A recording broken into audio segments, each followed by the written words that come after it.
பார்வையாளர் அனைவருக்கும் தமிழம் அலைவலியின் அன்பு வணக்கம். இன்று நாம் பார்க்க இருக்கின்ற தலைப்பு, நடிகர் விஜய் அவர்களுக்கு அண்ணன் சீமான் அவர்கள் சொல்லுகின்ற அட்வைஸ் என்ன, அதாவது அவர்களுக்கு சொல்லுகின்ற புத்துமதி என்ன என்பது குறித்து நம்ம பேச இருக்கிறோம்.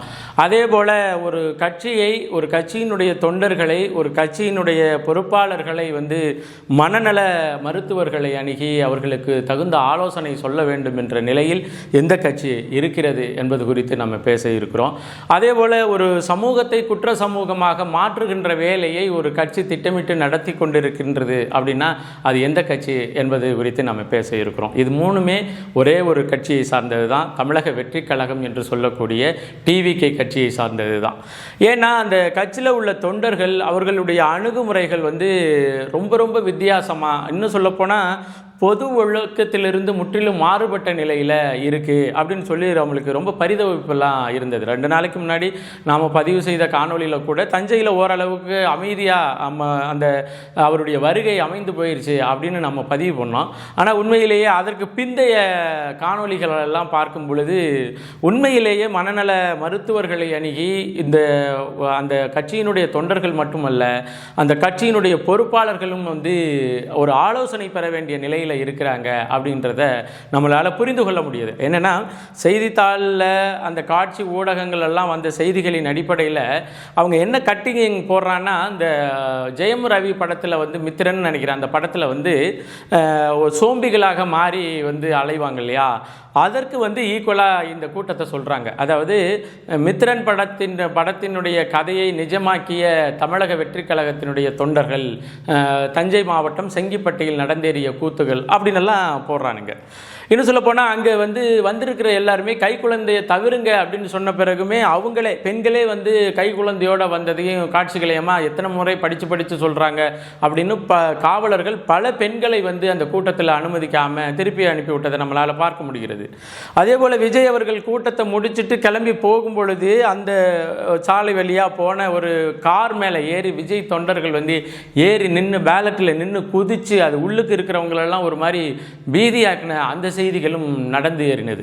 அப்போ இதிலிருந்து நமக்கு தெரிஞ்சுக்கிறது என்ன அப்படின்னு சொன்னால், இந்த சமூகத்தை ஒரு குற்ற சமூகமாக மாற்றி பொது ஒழுக்கத்திலிருந்து அப்புறப்படுத்தி வைத்திருக்கிற ஒரு கட்சியாக அந்த கட்சி இருக்குது அப்படிங்கிறத நம்மளால் தெளிவாக புரிந்து கொள்ள முடியுது.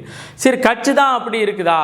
கட்சியை தாண்டி கட்சியை தலைமையேற்று நடத்துகின்ற தலைவர் எப்படி இருக்கிறாரு அப்படின்னு சொன்னால், இவங்கெல்லாம் ஒரு பங்கு சாடிஸ்ட்னா விஜய் அவர்கள் இந்த சாடிஸ்ட்களுடைய தலைவன் எப்படி இருப்பாங்க அப்படிங்கிறது அவருடைய நடவடிக்கைகளில் தெரியுது. அதாவது விஜயினுடைய தனிப்பட்ட வாழ்க்கை, அவருடைய குடும்ப விவகாரங்கள், இவற்றை குறித்தெல்லாம் நம்ம பேச வேண்டிய அவசியம் இல்லை, அது உண்மைதான், அது பேச வேண்டியதில்லை. ஆனால் ஒரு நடிகன் ஒரு அரசியல் தலைவனாக அதற்கென்று ஒரு தத்துவத்தை வைத்து ஒரு அரசியல் கோட்பாடுகள், இதுதான் என்னுடைய கோட்பாடுகள் என்று பொது சமூகத்தினுடைய ஒரு மனிதனாக வரவிட்டு, அதுவும் அவருடைய பாணியில் சொன்னா நான் தான் தமிழ்நாடு தான் நான் என்று வாய்க்கூசாமல் பேசுகின்ற அந்த அரகன்ஸ் நிலையில் ஒருவர் தவறு செய்கிறாரு, அவருடைய அணுகுமுறையில் தவறு இருக்குன்னா கட்டாயம் சுட்டி காட்ட வேண்டியது பொறுப்பும் கடமையும் இருக்குது. ஏன்னா இன்றைக்கி அவங்க சங்கீதா அவர்கள் கொடுத்த டைவர்ஸ் விஜய்க்கு கொடுத்தாரா இல்லை கொடுத்தாங்களா, இல்லை ஒட்டுமொத்த தமிழ்நாட்டுக்கே கொடுத்தாங்களா அப்படிங்கிற ஒரு கேள்வி இருக்கு இல்லையா. இதுக்கு அந்த கட்சியினுடைய தலைமை பதில் சொல்லணும் இல்லையா. சரி, இது மாதிரி எல்லாம் பிரச்சனை இருக்குது. அதுலேயும் சங்கீதா அவர்கள் தான் ஃபைல் பண்ண டைவர்ஸ் அப்ளிகேஷனில் அந்த அஃபிடவிட்டில் ரொம்ப தெளிவாக அவங்க கொடுத்துருக்குறாங்க. இதை ஒரு ப்ரெஸ் மீட்டிங்கினுடைய ப்ரெஸ் கிளப்போடைய டிஸ்கஷன் பாயிண்ட்டுக்கு கொண்டுட்டு போகக்கூடாது அப்படின்னு சொல்லியிருக்கிறாங்க. விஜய் கடந்த கிட்டத்தட்ட 6-7 வருடங்களாக பிரிந்து இருக்கிறாரு. அவர் பிரிந்து இருக்கிறது பிரச்சனை கூட இல்லை, அதை கூட எங்களால் டாலரன்ஸ் பண்ணிக்க முடியுது.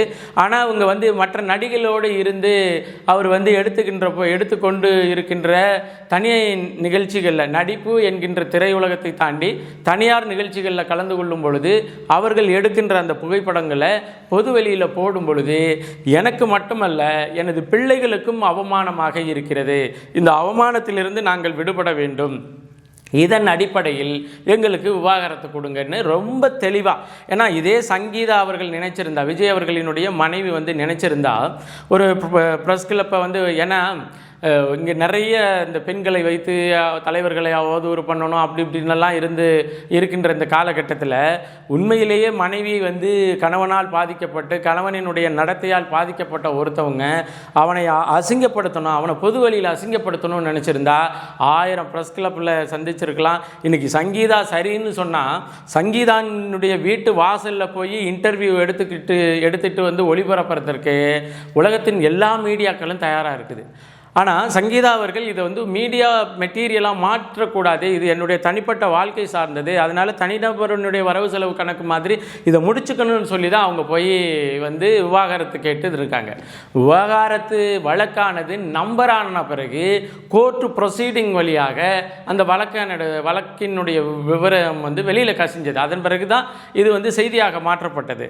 ஆனால் இது குறித்து எந்தவித பதிலும் சொல்லாது எதையுமே வந்து வெளிப்படையாக பேசாத நடிகர் விஜய் அவர்கள் என்ன துணிச்சல் இருந்தால் இந்த மாதிரியான ஒரு வழக்கு இருக்குது, இந்த வழக்கில் வந்து நம்மளால் பாதிக்கப்பட்ட மனைவி வந்து விவாகரத்து நோட்டீஸ் அனுப்பிச்சிருக்கிறாங்க, இந்த சூழலில் நாம் அந்த நடிகையை அழைச்சிட்டு போய் பொதுத்தளத்தில் பங்கு பெற வேண்டாம், பொது நிகழ்ச்சிகளில் பங்கு பெற வேண்டான்னு உண்மையிலேயே யோக்கியனாக இருந்தால், உண்மையிலேயே பொது புத்தி பொது இயங்கியலோடு தன்னுடைய சிந்தனை வைத்து கொள்ளக்கூடிய ஒரு மனிதனாக இருந்தால், இன்னும் சொல்லப்போனால் தமிழ்நாடே நான் தான் தமிழ்நாடுன்னு சொல்லுகின்ற யோக்கிய சியாகமணி நம்ம மீது நம்மளுடைய மனைவி வந்து ஒரு குற்றத்தை சுமத்தி இருக்கிறாங்க, அந்த குற்றத்திற்கான சரியான தீர்ப்பு அல்லது அதற்கான நடவடிக்கை வந்த பிறகு இவங்களை கூட்டிகிட்டு போகலாம் அப்படிங்கிற ஒரு பயம் இருந்திருக்கும். அதாவது பொதுமக்களை நினச்சும் இவனுக்கு பயம் இல்லை, பொண்டாட்டியை நினச்சும் பயம் இல்லை, பொது ஒழுக்க சிந்தனையை நினைச்சோம் நடிகர் விஜய் அவர்களுக்கு பயம் இல்லை. நான் இப்படி தான், நீ என்ன வேணால் பண்ணு, நீ என்ன வேணால் இப்போ வந்து சங்கீதா அவர்களினுடைய ஈகோவை டச் பண்ணுறதுக்கு இவர் அழைச்சிட்டு வந்தாருன்னு சில பேர் வச்சுருக்காங்க. அவன் என்னத்துக்கு அழைச்சிட்டு வந்திருக்கிறாரு அப்படின்னு ஊர் உலகமே தெரிஞ்சு போச்சு. சங்கீதா தான் சொல்லாமல் இருந்தாங்க, சங்கீதாவுடைய டைவர்ஸ் வழக்கை வந்து பொது வெளியில் வந்து சொல்லிடுச்சு, இனிமேலுக்கு முழுக்க நினைஞ்ச பிறகு முக்காடு எதிர்க்கு அப்படின்னு சொல்லிட்டு முக்காடு போட்டிருந்ததை வெளிப்படையாக விரித்து விட்டுட்டு அலைகிறாரு அந்த ஆள். இப்போ அப்படி தான் அந்த நிகழ்ச்சி நடந்துச்சு. சரி, இது கூட நடிகர் வாழ்க்கையில் நடிகர்களினுடைய வாழ்க்கையில் இதெல்லாம் சாதாரணம் அப்படின்னு பேசுகிறேன். சில பேர்லாம் அவருடைய நண்பர்னு சொல்கிறவங்கெல்லாம் கொடுக்கின்ற முட்டு இருக்குது, ரொம்ப கேவலமான முட்டு. அதாவது இவனை ரசிகராக ஏற்றிட்டு வந்து இவனுக்காக உயிரையே கொடுக்க இருக்கின்ற பல ரசிகர்கள் வந்து இந்த திரிசாவோடு வெளியில் வந்ததில் வந்து பெரிய பிரச்சனையாகி அவன் முட்டு கொடுக்க முடியாமல் பேசாமல் கூட இருக்கிறான். ஆனால் இந்த அல்லக்கைகள்லாம் இருக்குல்ல, அவர் வந்து இது ஃப்ரெண்டின் அடிப்படையில் நாங்கள் கூட்டிகிட்டு வந்தோன்னு உலகத்துக்கு காமிக்கிறதுக்கு கூட்டிகிட்டு வந்தார் அப்படின்னு சில பேர்லாம் சொல்லிகிட்டு இருக்கிறாங்க. சரி, இந்த நிலையில் தான் வந்து இந்த ஒரு விஜய் அவர்களினுடைய ரசிகர்கள், அவர்களுடைய தலகர்த்தர்கள் என்று சொல்லக்கூடியவங்களுடைய மனநிலை எப்படி இருக்குது அப்படிங்கிறதால நம்மளால் பார்க்க முடிகிறது. சில பேரெல்லாம் ஒரு பிள்ளைங்கள்லாம் பேசுதுங்க, உண்மையிலேயே வந்து ரொம்ப அருவருப்பாக இருந்தது. அதாவது பிச்சை எடுக்கிறவன் 2 பொண்டாட்டி வச்சுருக்கிறான், குப்பை பொறுக்கிறவன் 4 புருஷன் வச்சுருக்கிறா அப்படின்னெல்லாம் பேசுதுங்க. இப்போ அது மாதிரியான உளவியல் சிந்தனையை ஒரு சமூகத்தின் மீது கட்டமைச்சு, அதாவது ஒரு அரசியல் கூட்டம்னா எதை பற்றியும் கவலைப்பட வேண்டியதில்லை, சாலை விதிமுறைகளை கடைபிடிக்க வேண்டியதில்லை, சாலை போக்குவரத்தை பற்றி கவலைப்பட வேண்டியதில்லை, ஒரு பேரிகார்டு வச்சுருந்தா நாய் கூட இங்கே தடை இருக்குது, இது வழியாக போகக்கூடாது, அதனால் தடை இல்லாத பக்கத்து போகும் அப்படின்னு சொல்லி நாய் கூட இருக்கும். நீங்கள் வரிசையாக சாரையாக போகிற எறும்பை பாருங்களேன், அந்த எறும்பு போயிட்டே இருக்கும் பொழுது அதற்கு முன்னாடி ஒரு கோடு கிழிச்சிட்டோம்னா, ஒரு பென்சிலில் ஒரு கோடு கிழிச்சிட்டோம்னா அந்த எறும்பு அந்த கோட்டை தாண்டாது, இப்படி போய் மாற்றுப்பாதையில் போகும். அந்த எறும்புக்கும் அந்த நாய்க்கும் இருக்கிற அறிவு கூட இந்த டிவிகே ரசிகர்களுக்கு இல்லை அப்படின்னு சொன்னால், இவர்கள் பொதுவான புத்தியிலிருந்து வெகு மக்களினுடைய உளவியல் சிந்தனையிலிருந்து வேறுபட்டு வாழ்கிறார்கள். இவர்களுக்கு வந்து உண்மையிலேயே மனநல மருத்துவர்களினுடைய ஆலோசனை கொடுக்க வேண்டிய அவசியம் இருக்கு அப்படிங்கிறது தான் இன்றைய தமிழக வெற்றி கழகத்தினுடைய நிர்வாகிகளினுடைய அந்த டிவிகே ரசிகர்களினுடைய நிலைமை. இது இப்படியே கடத்திட்டெல்லாம் போக முடியாது. ஒரு சமூகத்தில் வந்து இப்போ ஒன்றும் இல்லைங்க, ஒருத்தருக்கு வெறி நாய் கடிச்சிருது அல்லது நாய் கடிச்சிருது, சும்மா கடிச்சப்ப ஒன்றும் தெரியல, காயம் மாறி போயிடுச்சு அப்படின்னு விட்டுறாங்க. ஆனால் அது ஒரு 6 மாதம் 1 வருஷம் அல்லது 6 மாதம் 8 மாதம் கழித்து அவர் உடம்பையே அந்த ரேபிஸ் வந்து தாக்குதல் நடத்தி இவர் தண்ணி குடிக்க பயப்படுவார், தண்ணியை பார்த்தா பயம் வருது, கூடுதலாக வந்து நாய் மாதிரி பிஹேவ் பண்ண ஆரம்பிக்கிறாரு. அப்பொழுது தான் தெரியுது, ஏற்கனவே லைட்டாக அதாவது கொஞ்சமாக கடிச்சப்பயே வைத்தியம் பார்த்துருந்தோம்னா நம்மளுக்கு இவ்வளோ பெரிய நிலைமை வந்திருக்காதே அப்படின்னு. ஏன்னா அது வந்துருச்சுன்னா உயிர் போயிடும். அதுக்கு வந்து இதுவரையிலும் மருந்துகள் இல்லை. அப்படி பண்ணுற சூழலில் அவர் இறந்து போகிறார் இல்லையா? அதே போல தான் இன்றைக்கி டிவிகே ரசிகர்களினுடைய பொது உளவியல் புத்தி இருக்குது. பொது உளவியல் எவ்வளோ குரூரம் இருந்தால், அந்த கார் நமக்கு சொந்தம் இல்லை, அந்த காரினுடைய உரிமையாளர் யாரோ எவரோ, அந்த காரை கிட்ட போய் நிற்கிறதுக்கு கூட நமக்கு வந்து ஒரு பொது உனக்கு சொந்தம் எனக்கு சொந்தங்கிற வேறுபாடு இருக்குது. ஆனால் எதை பற்றியும் கவலைப்படாத ஒருவன் தான் இன்னொருத்தன் காரில் ஏறி பேலட்டில் நின்று குதித்து அந்த பேலட்டை வலித்து கண்ணாடியை உடைக்கி நாசம் பண்ண முடியும். சரி, இவனுக்கு பொது ஒழுக்கத்தில் வந்து பெரிய விருப்பம் இல்லை, பொது ஒழுக்கம் எப்படி வேணாலும் சிதைந்து போகலாம் அப்படின்னு இவன் நினைக்கிறானா, இவன் மட்டும்தானா நினைக்கிறானா அப்படிங்கிற கேள்விக்கு தான் நடிகர் விஜய் அவர்கள் திரிசாவோடு கலந்து கொண்ட அந்த திருமண நிகழ்ச்சி என்ன சொல்லுது. இவன் மட்டும் இல்லைப்பா ராசா, ரசிகர்கள் மட்டும் அப்படி நினைக்கல, தலைவனே அப்படி தான் இருக்கிறான். பொது உளவியலுக்கோ பொது புத்திக்கோ பொது ஒழுக்கங்களுக்கோ அப்பாற்பட்டவன் என்று தன்னை நினைத்து கொள்கிறான்.